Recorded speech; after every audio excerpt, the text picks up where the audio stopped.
के 12-17 बजे अर्पित की आंख खुली। कमरे में हल्का सा अंधेरा था, सिर्फ बाहर से आती स्ट्रीट लाइट की रोशनी दीवार पर पड़ रही थी। अचानक उसका फोन बजा। स्क्रीन पर नंबर देखा, नो कॉलर आईडी। इतनी रात को कौन कॉल करेगा? उसने बड़बड़ाते हुए फोन उठाया। हेलो। कुछ सेकंड तक सिर्फ खामोशी थी, फिर एक अजीब सी धीमी खुरदुरी आवाज आई। अगर अपनी जान प्यारी है तो कल रात 1 बजे पुराने रेलवे स्टेशन पर मत आना। अर्पित के माथे पर पसीना आ गया। क्या? कौन हो तुम? लेकिन कॉल कट गई। उसने सोचा शायद कोई मजाक है, लेकिन बात यहीं खत्म नहीं हुई, क्योंकि जैसे ही उसने फोन नीचे रखा, स्क्रीन पर एक मैसेज आया, तुम आए बिना रह नहीं पाओगे। अगली सुबह अर्पित ने खुद को समझाया कि यह सब किसी का प्रैंक होगा। उसने पूरी सुबह ऑफिस के काम में खुद को व्यस्त रखा, लेकिन दिमाग बार बार उस फोन कॉल की तरफ जा रहा था। पुराना रेलवे स्टेशन, रात 1 बजे। शाम होते होते उसके अंदर एक अजीब सी बेचैनी बढ़ने लगी। उसने अपने दोस्त वरुण को सब बताया। वरुण ने हंसते हुए कहा, भाई तू भी ना, किसी ने डराने के लिए कॉल कर दी होगी, भूल जा। लेकिन रात के 12 बजते ही अर्पित का दिल तेज धड़कने लगा। 12:40 पर उसने बाइक निकाली और वरुण को साथ चलने के लिए कहा। पागल है क्या, रात में स्टेशन? मैं नहीं आ रहा, वरुण ने साफ मना कर दिया। अर्पित अकेले ही निकल पड़ा।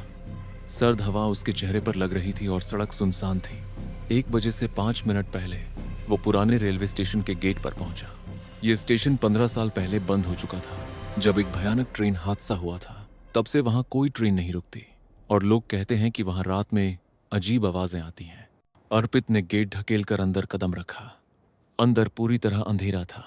सिर्फ टूटी फूटी बेंचें, उखड़ी हुई टाइलें और दीवारों पर उगी काई। वो प्लेटफॉर्म पर पहुंचा ही था कि अचानक उसकी जेब में रखा फोन वाइब्रेट करने लगा। स्क्रीन पर फिर वही लिखा था, नो कॉलर आईडी। उसने कॉल रिसीव किया। धीमी, मगर अब और भी ठंडी आवाज आई।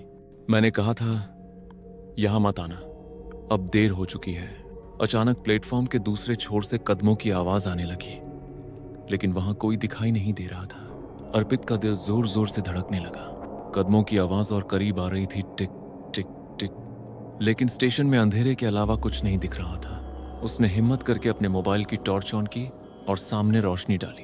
प्लेटफॉर्म के बीचों बीच एक लड़की खड़ी थी।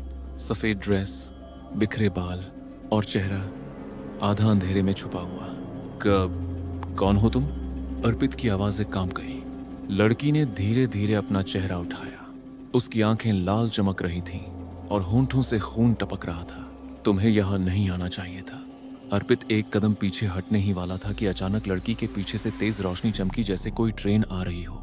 लेकिन यहां तो कोई ट्रेन चलती ही नहीं थी। चमकते हुए हेडलाइट्स की रोशनी में अर्पित ने देखा, प्लेटफॉर्म पर दर्जनों लोग खड़े हैं, सब पुराने जमाने के कपड़ों में, चेहरे पीले, आंखें खाली, जैसे जिंदा ना हो।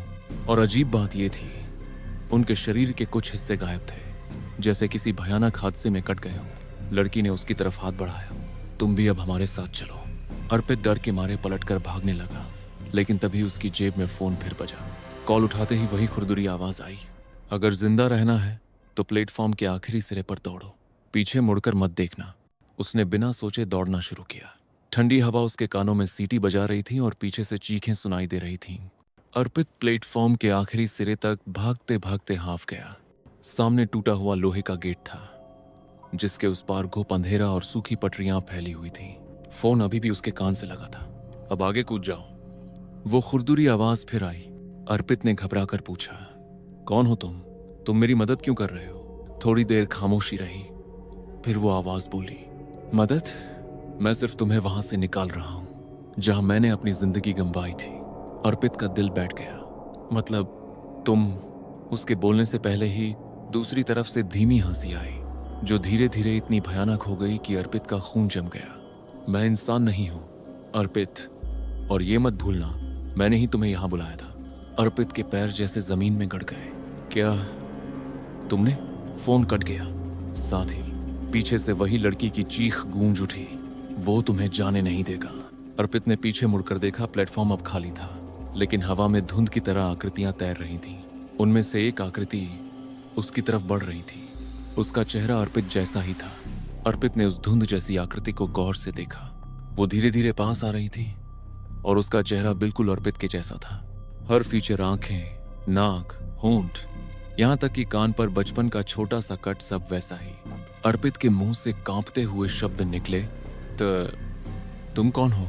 आकृति ने मुस्कुराते हुए कहा, तुम मैं ही हूं, बस वो जो तुम्हें कभी बनना नहीं चाहिए था। अर्पित ने एक कदम पीछे लिया। मैं समझा नहीं। याद है 5 साल पहले का हादसा, जब तुम और तुम्हारे दोस्त स्टेशन के पास खेल रहे थे और पटरियों पर फंस गए थे? अर्पित की सांसें तेज हो गईं। वो हादसा जिसने उसकी जिंदगी बदल दी थी। उस दिन बारिश हो रही थी और अर्पित फंस गया था, लेकिन चमत्कारिक रूप से ट्रेन रुक गई और वो बच गया, या कम से कम उसे हमेशा ऐसा ही लगा। आकृति की आवाज़ में अर्पित के कानों में अचानक उसी खुरदुरी आवाज की गूंज आई जिसने पहले फोन किया था। मैंने तुम्हें यहां बुलाया था ताकि तुम पूरा हो जाओ। उसके ठीक पीछे लड़की फिर दिखाई दी। इस बार उसकी आंखों में खून की जगह आंसू थे। अर्पित, अगर तुमने इसे छुआ तो ये तुम्हें अपने साथ खींच लेगा और तुम वापस कभी घर नहीं जा पाओगे। अर्पित धीरे धीरे पीछे हट रहा था, लेकिन उसकी आंखें उसी दूसरे अर्पित पर टिकी थीं। वो आकृति हर कदम पर और साफ होती जा रही थी। अब उसका शरीर धुंध नहीं बल्कि मांस और हड्डियों से बना हुआ लग रहा था। लड़की तेजी से उसके पास आई और उसका हाथ पकड़ लिया। मेरे पास सिर्फ एक रास्ता है, लेकिन वो आसान नहीं है। अर्पित ने कांपते हुए पूछा, कैसा रास्ता? स्टेशन के नीचे एक पुराना सर्विस टनल है। अगर तुम वहां से गुजर गए तो सुबह तक बच जाओगे। लेकिन वो रुक गई। लेकिन क्या? उसकी आंखें गहरी हो गईं, जैसे उसने वो मंजर देख रखा हो। उस रास्ते से निकलने के लिए तुम्हें एक कुर्बानी देनी होगी। टनल का दरवाजा तभी खुलता है जब उसके सामने किसी की जान जाती है। अर्पित के दिल की धड़कनें तेज हो गईं। तो मैं किसे मारूं? और क्यों? लड़की ने धीरे से सिर झुका दिया। या तो तुम उसे मारो, उसने उंगली उठाकर दूसरे अर्पित की तरफ इशारा किया, या वो तुम्हें मार देगा और तुम्हारी जगह ले लेगा। अर्पित ने घबरा कर देखा। वो आकृति अब सिर्फ 3-4 कदम दूर थी और उसकी आंखों में एक अजीब भूख थी, जैसे वो बस एक मौका चाहती हो अर्पित की जगह लेने का। अचानक हवा में फिर वो खुरदुरी आवाज गूंजी, कुर्बानी तो देनी ही होगी। अर्पित, बस चुन लो, अपना खून या उसका। अर्पित के हाथ में लोहे की रॉड थी और सामने वही दूसरा अर्पित, बिल्कुल उसकी तरह दिखने वाला। लड़की बार बार कह रही थी, जल्दी करो, ये तुम्हें मार देगा, फिर तुम्हारी जगह ले लेगा। लेकिन तभी वो दूसरा अर्पित मुस्कुराया और बोला, क्या तुम्हें यकीन है कि तुम ही असली अर्पित हो? अर्पित ठिठक गया। तुम्हारा मतलब? सोचो। उसने कदम आगे बढ़ाया। तुम्हें अपनी इस रात से पहले की याद है? अपना घर, अपना बचपन, अपने दोस्त, कुछ भी? अर्पित ने कोशिश की, लेकिन उसके दिमाग में सिर्फ स्टेशन, अंधेरा और ये अजीब सी लड़की थी। लड़की ने गुस्से में चिल्लाया, उसकी बात मत सुनो, वो तुम्हें धोखा दे रहा है। दूसरा अर्पित अब बस 2 कदम दूर था। मैं असली हूं और तुम बस एक परछाई हो जिसे मेरी जगह फंसाने के लिए बनाया गया है। अगर तुम मुझे मार दोगे तो मेरी जगह तुम यहां हमेशा के लिए फंस जाओगे। अर्पित के हाथ से रॉड गिर गई। लड़की की मुस्कान अचानक बदल गई। अब उसकी आंखें भी लाल थीं, ठीक उस दूसरे अर्पित जैसी। तो तुमने चुन लिया। अगले ही पल टनल का दरवाजा अपने आप खुला और अंदर से काली हवा का तेज झोंका निकला। वो हवा अर्पित को पकड़कर अंदर खींच ले गई, जबकि दूसरा अर्पित और लड़की दरवाजे के सामने खड़े होकर शांतिपूर्वक देख रहे थे। आखिरी चीज जो अर्पित ने सुनी वो वही खुरदुरी आवाज थी, अब तुम असली हो, लेकिन यहाँ के